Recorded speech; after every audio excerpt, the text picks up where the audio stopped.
আজকের ভাবনা বৃন্দাবনের পথে পথে। নমস্কার, কৃষ্ণা টক্স বাংলা চ্যানেলে আপনাদের স্বাগত। বৃন্দাবন কেবল একটি স্থান নয়, এটি এক চিরন্তন অনুভূতি, যেখানে বাতাসের প্রতিটা শ্বাসে আজও যেন মিশে আছে রাধা কৃষ্ণের প্রেমলীলার সৌরভ।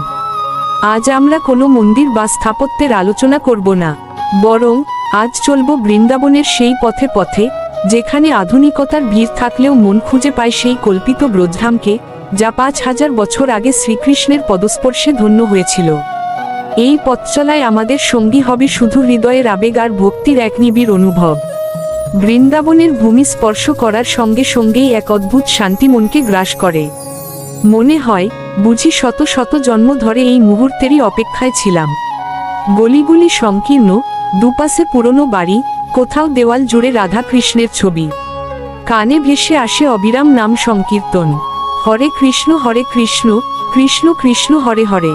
এই ধ্বনি কেবল মন্ত্র নয়, এটি বৃন্দাবনের হৃদস্পন্দন।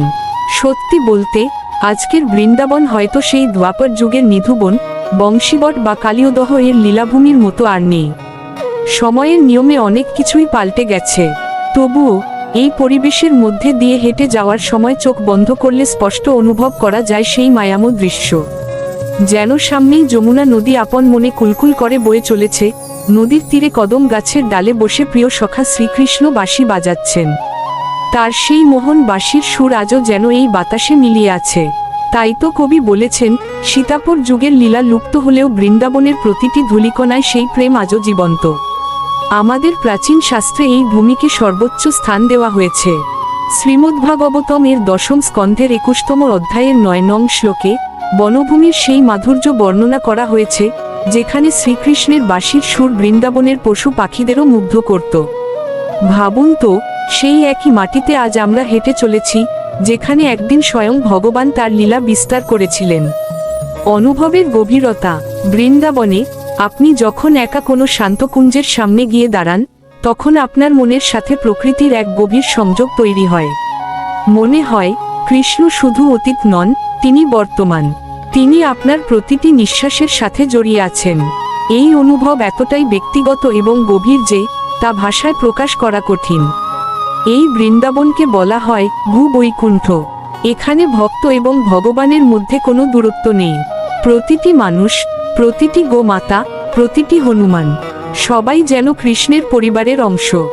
যখন কোনো পথচারী আপনাকে হাসিমুখে রাধে রাধে বলে সম্বোধন করে, তখন এক মুহূর্তের জন্য মনে হয় আপনি যেন সেই ব্রজবাসীর সাক্ষাৎ পেলেন, যারা শত শত বছর ধরে কৃষ্ণের সঙ্গ করে এসেছেন। এই পথে হাঁটতে হাঁটতে হয়তো আপনার মনে প্রশ্ন জাগতে পারে, ঈশ্বরকে কি সত্যি দেখা যায়? এই প্রশ্নের উত্তর আমরা পাই শ্রীমদ্ভগবদ্গীতার দ্বাদশ অধ্যায়ের 7 নং শ্লোকে, যেখানে বলা হয়েছে, যারা ভগবানে মন স্থির করেন এবং কর্ম করেন, ভগবান স্বয়ং তাদের এই জন্ম মৃত্যুরূপ সংসার সাগর থেকে উদ্ধার করেন। বৃন্দাবন সেই বিশ্বাসকেই আরও দৃঢ় করে। এখানে এসে মন স্থির না হয়ে পারে না।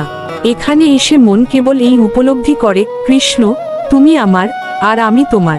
বৃন্দাবন থেকে ফিরে আসার পথে মন ভারাক্রান্ত হয়, কিন্তু হৃদয় ভরে থাকে এক নতুন উপলব্ধিতে।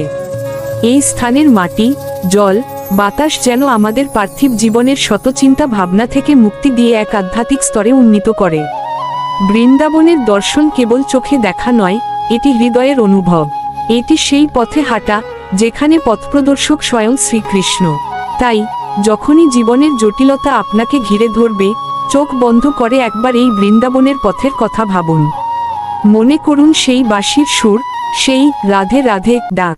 দেখবেন আপনার মন শান্ত হয়ে গেছে, কারণ এই ধামে কৃষ্ণ আজও বিরাজমান। তিনি আপনার অপেক্ষাতেই আছেন। বৃন্দাবন আমাদের শেখায় যে জীবনের সবথেকে বড় সত্য হলো প্রেম, আর সেই প্রেমের মূল উৎস হলেন শ্রীকৃষ্ণ। আশা করি এই বর্ণনার মাধ্যমে আপনিও আপনার হৃদয়ে সেই ব্রজভূমির ছবি আঁকতে পেরেছেন। বিশেষ করে প্রতিদিন রাত 8টায় আমরা ধর্মীয় কোন না কোন বিষয় নিয়ে আলোচনা করতে চেষ্টা করি। সেই গভীর আলোচনা শুনতে চোখ রাখুন আমাদের কৃষ্ণা টক্স বাংলা চ্যানেলে। আজকের আলোচনা কেমন লাগলো তা কমেন্ট করে অবশ্যই জানাবেন। যদি এই ভিডিওটি আপনার ভালো লাগে, তবে একটি লাইক করুন, এই ভাবনাটি অন্যদের কাছে পৌঁছে দিতে শেয়ার করুন এবং আধ্যাত্মিক জ্ঞানের এমন আরও গভীর আলোচনা শুনতে আমাদের চ্যানেলটি সাবস্ক্রাইব করে পাশে থাকা ঘন্টা আইকনটি টিপে দিন। রাধে রাধে, ভালো থাকুন, কৃষ্ণ ভাবনায় থাকুন। আজকের ভাবনা, এই তালটা ছেড়ে দিয়া, খেমটা তালে যান বাজাইয়া। নমস্কার, আমাদের কৃষ্ণা টক্স বাংলা চ্যানেলে আপনাদের আন্তরিক স্বাগত। আজকের আলোচনা একদম মজার অথচ গভীর হতে চলেছে, তাই আশা করি তোমরা সবাই শুরু থেকে শেষ পর্যন্ত মন দিয়ে শুনবে। এই তালটা ছেড়ে দিয়া, খেমটা তালে যান বাজাইয়া, এই কথার মধ্যে আছে এক দারুণ শিক্ষা। এটা শুধু কোনো লোকগানের কথা নয়, এর মধ্যে আছে ভগবানের তালে জীবনকে সুরে বাঁধার ইঙ্গিত। আমরা সবাই জীবনে কোনো না কোনো তালে বাঁধা। কে কার প্রশংসা পেতে চায়, কে অর্থে মগ্ন, কে আবার সংসারের ব্যস্ততায় এমন ডুবে যায় যে নিজের অন্তরের কৃষ্ণসুরটাই ভুলে যায়। ভগবান শ্রীকৃষ্ণ গীতায় বলেন, মায়ামেতাং তারন্তিতে, অর্থাৎ যারা আমার আশ্রয় গ্রহণ করে তারা এই মায়ার তীর পার হয়ে যায়। এই যে তালটা ছেড়ে দেওয়া মানে মায়ার তালে না নাচা। যখন আমরা নিজের মনগড়া ইচ্ছা, অহংকার আর মোহ ছেড়ে দিই, তখনই হৃদয়ে শোনা যায় সেই খেমটা তালের নতুন ডাকে, যেটা হলো ভগবান শ্রীকৃষ্ণের ডাকে সাড়া দেওয়া। জীবনের প্রতিটি অধ্যায়ই ভগবান আমাদের শিক্ষা দেন। তুমি যদি নিজের ঢং, নিজের নিয়ন্ত্রণে জীবন চালাও, তবে সুরটা কখনো মেলে না। কিন্তু যখন বলো, হে ভগবান শ্রীকৃষ্ণ, আমি তোমার ইচ্ছার তালে চলতে চাই, তখন সেই মায়াবী সুরটা বদলে যায় ভক্তির তালে। এ যেন মঞ্চের মাঝখানে দাঁড়িয়ে বলা, এই তালটা ছেড়ে দিয়া এখন আমি কৃষ্ণের তালে যান বাজাবো। তুমি জানো, ভক্তি মানে শুধু নাম জপ নয়, ভক্তি মানে নিজের অহংকারকে সুরের বাইরে রেখে ভগবানের তালে তালে আত্মাকে নাচানো। একজন গায়ক যেমন সঠিক সুরে না ধরলে গান বেসুরো হয়ে যায়, তেমনি একজন মানুষ যদি ভগবানের ইচ্ছা থেকে দূরে সরে যায়, তবে তার জীবনও এক বেসুরো সঙ্গীত হয়ে দাঁড়ায়। এই প্রবাদটি আধুনিক জীবনের এক চরম বাস্তবতাকে তুলে ধরে। এখানে তাল হলো জীবনের আসল লক্ষ্য, আধ্যাত্মিক সাধনা এবং কর্তব্য, আর খেমটা তালে যান বাজাইয়া মানে হলো আমরা ক্ষণস্থায়ী, জাগতিক ও চটকদার আনন্দের পেছনে ছুটতে গিয়ে জীবনের আসল উদ্দেশ্য বা লক্ষ্যকে পুরোপুরি ভুলে যাই এবং নিজেদের জীবন বা যান উৎসর্গ করে দিই সেই বৃথা ভোগবিলাসে। আমরা কঠিন সত্যকে পাশ কাটিয়ে আনন্দের ছলনায় মেতে উঠি। এই প্রসঙ্গে ভগবদ্গীতার জ্ঞান, আমরা যদি শ্রীমদ্ভগবদ্গীতার ৫ম অধ্যায়ের ৭ম শ্লোকটি স্মরণ করি, যেখানে ভগবান শ্রীকৃষ্ণ বলছেন, মমৈবাংশ জীবলোকে জীবভূত সনাতন মনস্ষ্ঠানীন্দ্রিয়াণি প্রকৃতিস্থানী কর্ষতি। শ্রীমদ্ভগবদ্গীতার ১৫তম অধ্যায়ের ৭ নং শ্লোক। এর সরলার্থ হল, এই বদ্ধ জগতে সমস্ত জীবই আমার শাশ্বত অংশ। বন্ধনযুক্ত হওয়ায় তারা মন সহ ৬টি ইন্দ্রিয়কে নিয়ে প্রকৃতির মধ্যে কঠোর সংগ্রাম করছে।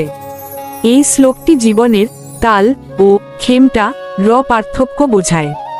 আমরা সনাতনভাবে ভগবানের অংশ, এটাই আমাদের জীবনের আসল তাল বা স্বরূপ। কিন্তু যখন আমরা মন সহ ইন্দ্রিয়গুলিকে প্রকৃতির ভোগে বা খেমটা তালে লাগিয়ে যান জীবন বাজাই, তখন আমরা কষ্ট পেতে থাকি এবং সংগ্রাম করতে থাকি। আসল শান্তি পেতে হলে এই ভোগ বিলাস ছেড়ে দিয়ে স্বস্বরূপের পথে ফিরতে হবে। মহাভারতের শিক্ষা। মহাভারতের বনপর্বে যক্ষ যুধিষ্ঠির সংলাপে যুধিষ্ঠিরকে জিজ্ঞেস করা হয়েছিল, কোষ ধর্ম অর্থাৎ ধর্ম কি? যুধিষ্ঠির উত্তর দিয়েছিলেন, ধৃতি ক্ষমা দমস্তেয়ং শৌচমিন্দ্রিয় নিগ্রহ হ্রীর বিদ্যা সত্যমক্রোধ দশকম ধর্মলক্ষণম। ভাবার্থ, ধৈর্য, ক্ষমা, সংযম, চুরি না করা, পবিত্রতা, ইন্দ্রিয় সংযম, লজ্জা, জ্ঞান, সত্য এবং ক্রোধহীনতা, এই 10টি হল ধর্মের লক্ষণ। এখানেই জীবনের আসল তাল নিহিত। যখন আমরা এই 10টি ধর্মকে জীবনে প্রতিষ্ঠা করি, তখন আমরা স্থিতিশীল হই। কিন্তু যখন আমরা এই নীতিগুলি ভুলে গিয়ে ক্ষণস্থায়ী ভোগের পেছনে যান বাজাই, তখন আমরা ধর্মচ্যুত হই এবং জীবনের আসল লক্ষ্য থেকে সরে যাই। ধর্মই হলো সেই পথ যা আমাদেরকে অমরত্বের দিকে নিয়ে যায়। সর্বধর্মান পরিত্যজ্য মামেকং শরণ বর্জ্য। সব ধর্ম, সব বাহ্যিকতা ছেড়ে ভগবানের আশ্রয়ে যাও। এটাই আসলে সেই তালটা ছেড়ে দেওয়া, যেখানে জীবনের বাদ্যযন্ত্র বাজে একটাই সুরে, হরে কৃষ্ণ কৃষ্ণ কৃষ্ণ হরে হরে, হরে রাম রাম রাম হরে হরে।